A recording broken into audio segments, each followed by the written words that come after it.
তাহলে এই মুহূর্তে আমরা অশোকনগরে দাঁড়িয়ে আছি, দেখতে পাচ্ছেন ট্রেন অবরোধ স্ট্রাইক চলছে।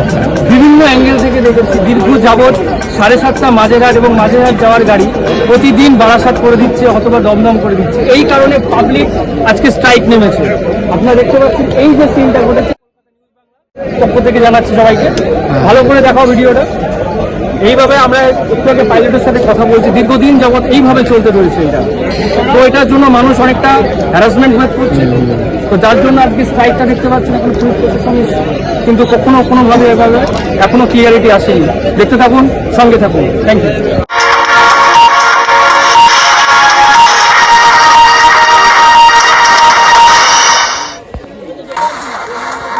তাহলে এবার আমরা এখানকার কিছু প্যাসেঞ্জারের সাথে কথা বলবো এই সমস্যাটা নিয়ে। দেখতে থাকুন।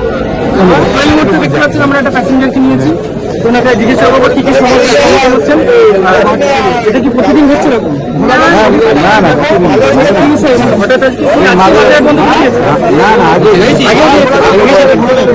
দেখুন প্রচন্ড পরিমাণে এরকম মানুষের ভিড় জমায়েত হয়ে গেছে। এরকম আরো অনেক প্যাসেঞ্জার আছে যারা অনেক দূর দূর থেকে আসে যায়, তাদের অনেক সম্মুখীন হচ্ছে প্রবলেমের। তো এই জিনিসটা আমাদের কাছে রিকোয়েস্ট করবো দেখার জন্য। আপনি কি বলুন? মাঝে মাঝে সমস্যা দিচ্ছে, আজকে এটা প্রথম, তাই তো? হ্যাঁ আচ্ছা, আজকে প্রথম কিন্তু এরকম দীর্ঘদিন ধরে এই মাঝেরহাট এরকম বন্ধ থাকছে। বারাসাত দিচ্ছে, কখনো কখনো হয়তো দমদমও দিচ্ছে, কিন্তু মাঝেরহাট প্রত্যক্ষভাবে যাচ্ছে না।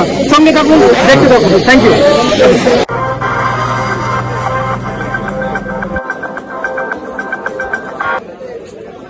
তো বন্ধুরা, এখানে যে তোমরা দেখছো যে এখানে পুলিশরা হেঁটে যাচ্ছে, তো এখানে পুলিশরা লাঠিচার্জ শুরু করে দিয়েছে জনগণের ওপর, সাধারণ জনগণ।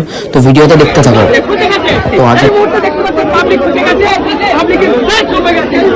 পুলিশের লাঠিচার্জ থেকে